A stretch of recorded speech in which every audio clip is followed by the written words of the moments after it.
Hello students, welcome to Iman's Learning Hub where learning is fun. So today we will read class 12 English Flamingo book chapter 1, that is the last lesson. The last lesson by Alphonse Daudet is a deeply moving story set during the Franco-Persian War. ये last lesson story was written by Alphonse Daudet और ये एक deep story है।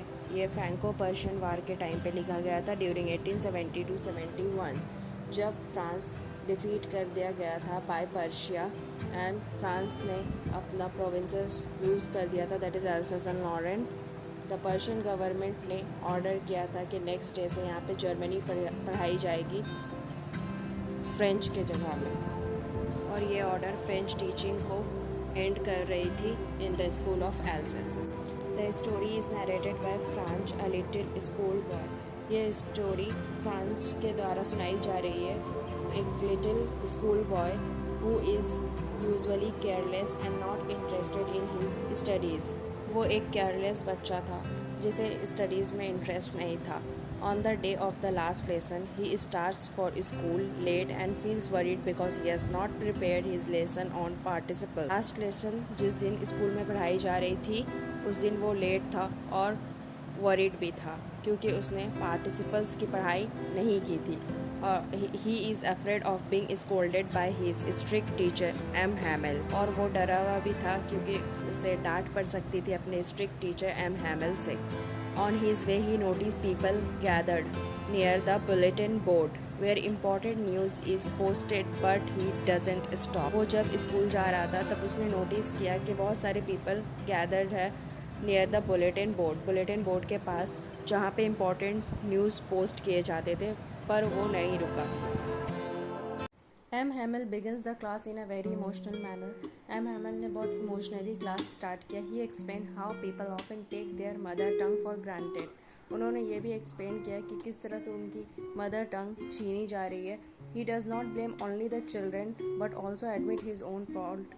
उन्होंने सिर्फ children's को नहीं blame किया, उन्होंने अपनी भी गलती मानी। That sometime he gave student a holiday or sent them to water his plant. कि कभी कभी वो खुद चिल्ड्रंस को हॉलीडे दे दिया करते थे या अपने प्लांट में वाटर देने के लिए भेज दिया करते थे। He also points out how parents were more interested in sending children to work in the field and mills rather than sending them to school. उन्होंने M. Hamel ने ये भी पॉइंट आउट किया कि पेरेंट्स अपने बच्चों को स्कूल भेजने से ज़्यादा फील्ड और मील्स भेजने में इंटरेस्टेड होते थे। He then speaks passionately about the French language, calling it the most beautiful, logical and clearest language in the world. फिर उन्होंने अपनी फ्रेंच लैंग्वेज के बारे में बताया कि वो सबसे beautiful, logical and clearest language है in the world. He says that as long as the people hold on to their language, they will remain free in spirit even if they are enslaved politically. M. Hamel also says that जब तक इंसान अपनी language से जुड़े रहेंगे तब तक वो फ्री रहेंगे, अगर वो पॉलिटिकली इंस्लेव्ड भी है तो। His words leave a deep impression on France.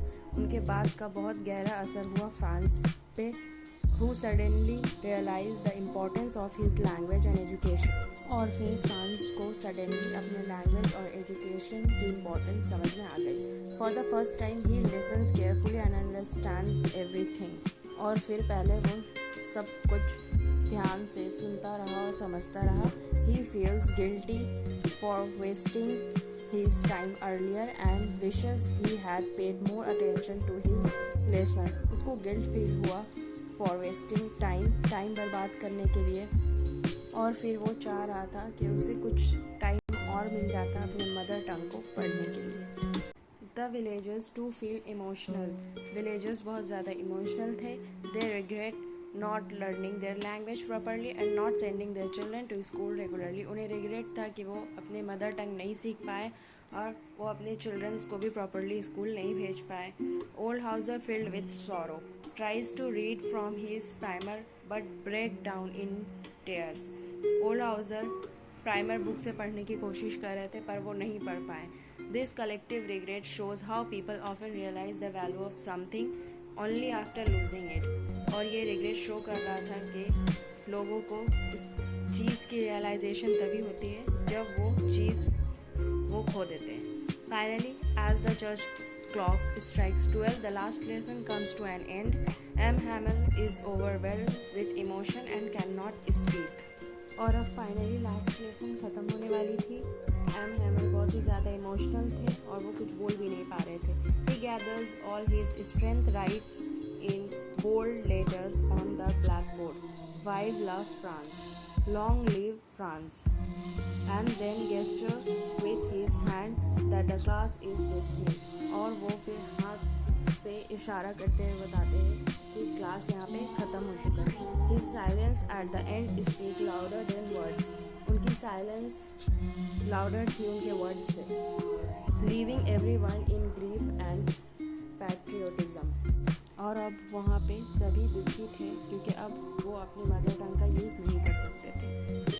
So the main theme of this chapter is its mother tongue, जो एक सिंबल होता है कल्चर का, आइडेंटिटी का और फ्रीडम का. Patriotism, true love for one's country is shown through respect for its language. By respecting its language, you can show your love towards country. Regret, the pain of realizing the value of something only after losing it. किसी चीज़ को खोने के बाद उसकी realization होना. And the most important is education, a reminder not to neglect studies and education. So here our chapter ended. If you have any query about this chapter, feel free to ask me in the comment section. And after watching this video, go to the description box. There you will find 10 most important question answer and 20 most important MCQ. And soon we will meet in the next video. Thanks for watching. If you like this video, share it, and for more updates, subscribe it and don't forget to press the bell icon.